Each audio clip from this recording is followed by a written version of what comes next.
Hello and welcome to Leaders of Tomorrow, India's largest platform for entrepreneurs. Any questions that you have about any aspect of your business, we've got it covered here on the show. I'm Sunanda Jaiseelan. Tonight, we're talking about planning for the new fiscal. This is part of a series that we're doing here on the Leaders of Tomorrow. Special conversations with some of India's biggest and brightest minds, helping you plan yourself and your business for the new fiscal, keeping in mind the new wave of the COVID virus that is affecting us, and also what you should do when it comes to planning for growth coming back into the economy. Let me quickly introduce our panelists tonight. Sanjay Chakrabarti, founding partner, Tag 8. Rajib Mukhopadhyay, CFO, Indofil Industries.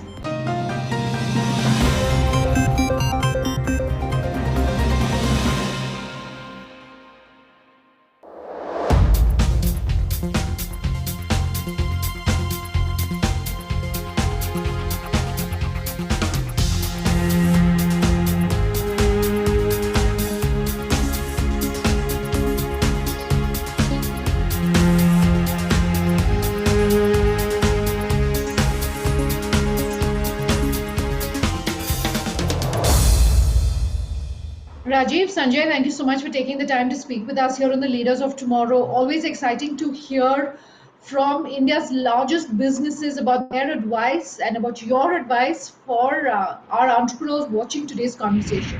So I want to start first and foremost about talking about 2021 and fiscal 2022. We're at the start of it. As CFOs, as financial minds, leading really the entire finances of your organizations, as large as they are.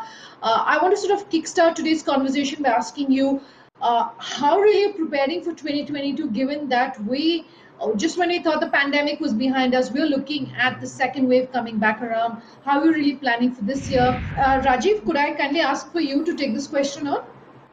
Thanks, Sunanda. So, taking care that nowadays we were almost like feeling that the COVID is over, but now we are again back to the same trap.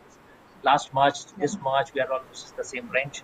So, overall cash flow in the market, what we saw in the last 1 year is getting in the dry position, especially the markets which are dependent probably on the agriculture or maybe the rural market. So that's something which is very big concern for the companies who are a bit dependent on those markets. So that way we have tried to kind of cash management becomes a very good or maybe a kind of assignment to us. So that's something we took a big initiative that we need to ensure that the cash position doesn't go away. Manufacturing keeps on going. Supply chain doesn't get kind of a troublesome situation in making the containers availability, making the raw materials availability, import situation. So all are kind of linked with money end of the day. So the finance role obviously becomes more crucial and more kind of important rather in the organization. So what we have done to basically to ensure that sometimes we have actually gone back and tried to adjust the credit market in the sense of maybe the raw material suppliers. Maybe we have tried to talk to the people who are the financials of the company. Probably you can talk to the equity market, maybe banks, and sometimes we also got some banking kind of a stimulus packages.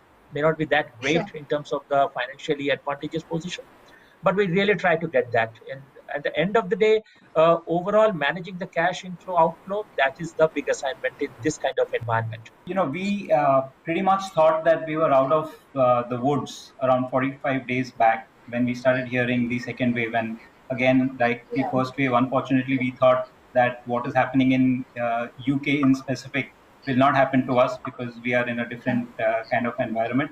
But and we really were gearing up with kind of leaving the past behind and getting through to the next segment.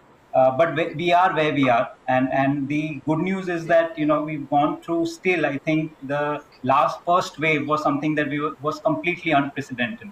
We just didn't know what was happening around us. There's been, especially for our company, and I talked to a lot of the startups.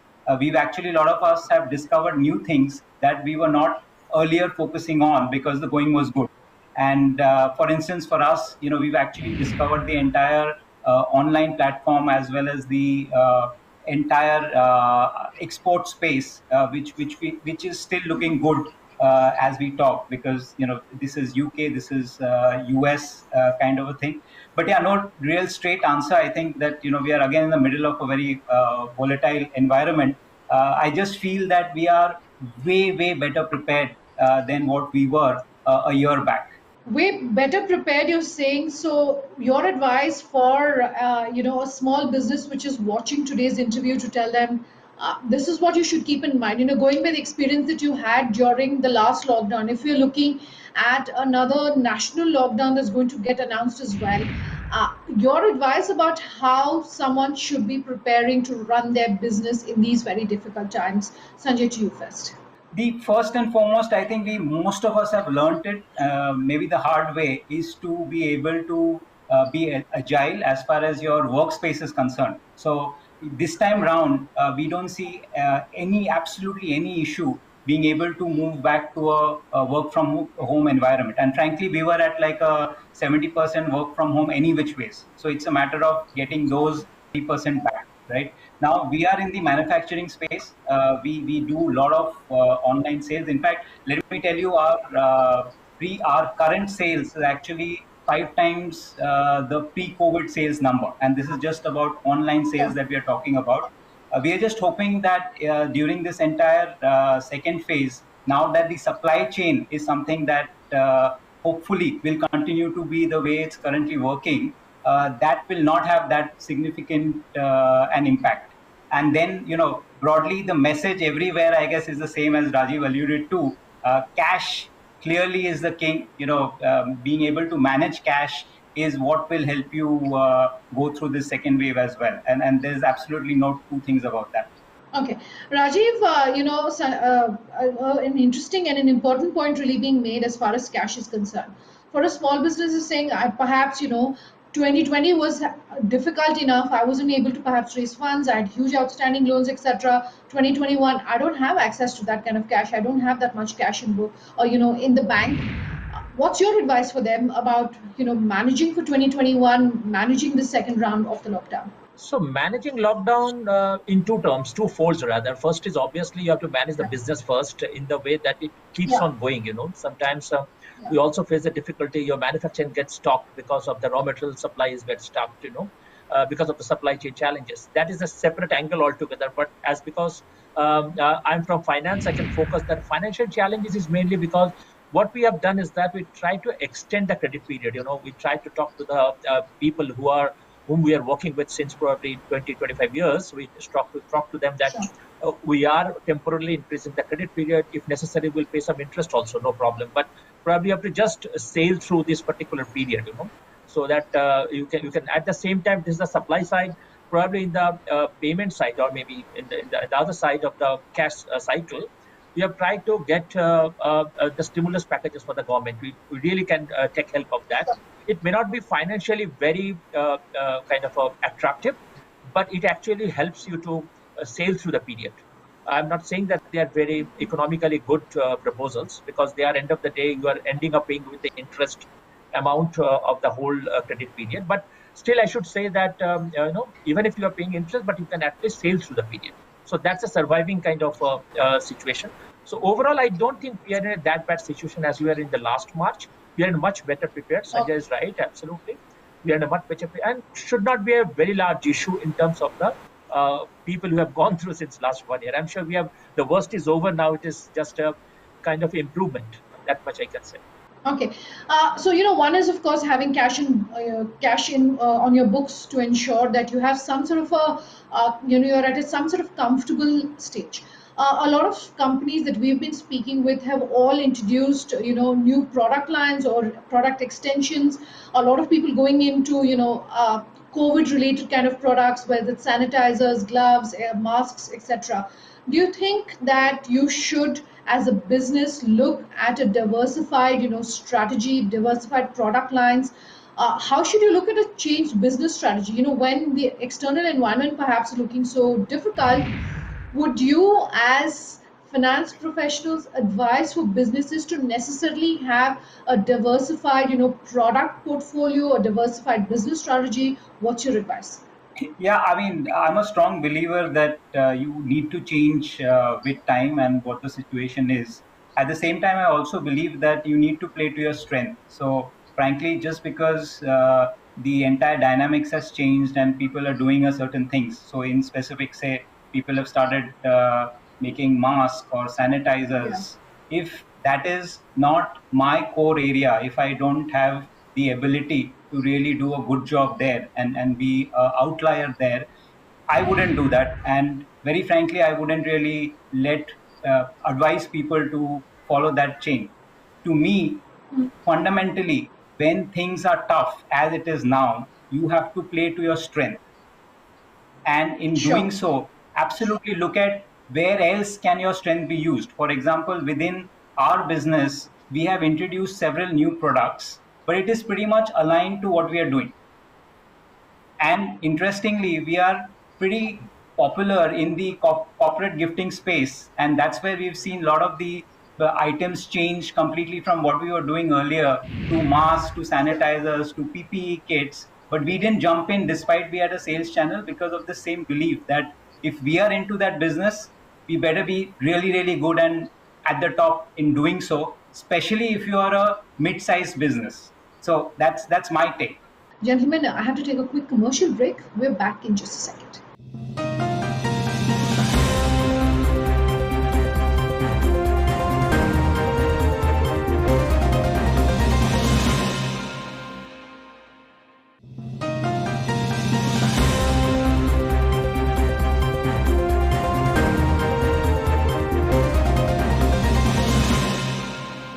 Welcome back with us here on Leaders of Tomorrow. Tonight, we're continuing with our special series where we're helping you, the CFO, plan for the new financial year. Rajiv said something interesting, and that was going to be my next question, that the role of the CFO has changed. It has been consistently changing over the past decade or so, but perhaps the most change has been brought about in the past year. If you could talk about how your own roles have changed perhaps in 2020, how you are growing and adapting really to the changed demands of the CFO, and give your advice for a small business which is watching today's interview. Sanjay, to you first, and then to Rajiv. But I think even before this COVID happened, I see the Yeah. entire change in the last 4 5 years. And in fact, the role between the strategy, finance, and technology is right now pretty much getting in together. And as Rajiv said, you need to be part of that. You can't just step back and say that, okay, you're in a fiduciary role, you're going to talk about only finance. And I believe that's something that potentially will become like a controller role. If you're only Sure. looking at finance, you will end up even within the organization being a controller rather than a CFO. So I would think that Sure. CFO now is pretty much, in fact, I would say they have the maximum kind of Yeah. impact. We are seeing more and more Yeah. CFOs, therefore, getting into the CEO role, which when I started my professional career as a CA, that was unheard of. I mean, no CFO becomes a CEO, but you Sure. progressively see even in the largest largest bank in India today, you have the CEO who's basically come through the CFO route. I'm talking of the HDFC Bank. So in essence, I feel that it's you are no longer that only finance guy. You just have a finance domain knowledge, that's your expertise, but you're expected to be a complete team player and bring in strategy, technology. I think that's something that, especially as a CA, you relatively struggle, because that's something that has Yeah. perpetually been at a distance, right? But right Yeah. now, the one big change that COVID has brought around is automation slash digitization, whatever you may call it. You need to have it to survive. It's no longer that option of saying it's a good to have thing, or if you have it, you'll do better. If you Sure. need to survive, you better be in an automated position. And digitization has really completely changed over in this last 12 months. And the CFO is pretty much part and parcel of it. Sure. Rajiv? The best part of our role is that we have the full view of the business, as a CFO, starting from the new business models to the balance sheet. So, so if you ask me, this role can actually tell you in any one point of time that what is your one or maybe smaller investment which is not yielding return to the company. This is something very few people in the organization normally have. So that's the reason probably CFO's role is much more important and becoming more and more important in the coming days. Uh, uh, Absolutely, digitization, automation, robotic processes are very, very much changing environment. And if you really cannot keep up to the changes, you are out of the industry. Of course, you are out of the industry. But overall, Sure. I can tell you that we are expected to now look beyond the numbers. Numbers are fine. This is the earlier kind of a model that used to report the numbers. You kind of tell the businesses that how you have performed. But now people don't expect their role to be ending there with. They expect that you also tell me that, okay, fine, this is something your numbers are. Then what? Then what do you expect to do? What is the kind of money is available to you? Sure. Where we should invest and where we cannot? What is the kind of optimal investment model you feel this organization, considering the limited resources, how you should go up to? So these are the changes we can easily see. People are also involving the CFOs in the strategy more and more because the resource availability is best known to him. Uh, Also, the Sure. practical knowledge of the product, which product is making money, which product is not. There is a wholesome profitability in the company. May not be all the products are making money. So this kind of intrinsic knowledge is available with this role. That's the advantage, and I'm sure we are taking that advantage, and we are changing very, very fast. In fact, just to give the closing statement on this particular topic, there are Yeah. n number of functions have started reporting to the CFO nowadays. It is not only the Sure. finance. The Yeah. IT department, I know that a lot of departments are IT department, a lot of organizations is reporting to CFO. I can see some places the HR has started reporting, some places the purchase has started reporting to CFO. So that is nothing but because you have a whole viewpoint. You can see the whole business sitting on your chair. I mean, it's just a kind of a Sure. so that's the reason probably our horizon, our importance, and our strategic positioning is becoming more and more important, and we have to really value to that and keep up to that expectation. Okay, I'm out of time on this panel, but very briefly, Sanjay, you've mentioned digitization a few times now in this interview. So, do you see enough small businesses and enough CFOs understanding the need for digital in their organizations, particularly small businesses? And if not, what's holding them back? Yeah, I think small businesses still take some time. But I definitely see the large businesses, and we serve a lot of those larger businesses. There's definitely, that thing has sunk in. I think small businesses are currently struggling to stay alive, to survive. And in that Yeah. situation, digitization doesn't is not a natural progression. They're just doing anything and everything just to hold on to their position. So frankly, I don't blame them for that. But big businesses, they have just completely, the people we have spoken to 2 years back, 3 years back, in the last 6 7 months, the moment the actual lockdown got over, we've been flooded with various engagements, which was just unheard of in the past. So big Sure. businesses have definitely got onto the board, and it will take some time really for small businesses. And even while we are a provider of technology solutions, I wouldn't recommend them to immediately look at digitization as a way to go. You just need to conserve cash, Sure. be there, survive, and you'll have enough time to get there. Sure. All right, let me take closing comments first from you, Rajiv. The overarching theme that we have on the Leaders of Tomorrow is empowering a billion dreams. 2021, the hope was that it would be a better year, but for any CFO watching today's interview, what advice, what message do you want to leave them with? One line message: go beyond the numbers, see the total business perspective. That is the way you can really become a right CFO for the future years. Sure. Sanjay? I would say just be there, hold in there. This should also pass. And most importantly, I strongly believe what was the worst is already over. It's only to Okay. another 5 6 months, and we'll definitely get through it. If you've survived the first wave, 100% sure you're in a good position to survive the second one too. All right, gentlemen, thank you so much for your time here on the Leaders of Tomorrow. Completely out of time then on this episode, but if you have any feedback for us, do let us know. Our contact details coming up on your screens as we speak. Thanks for watching. Have a good night.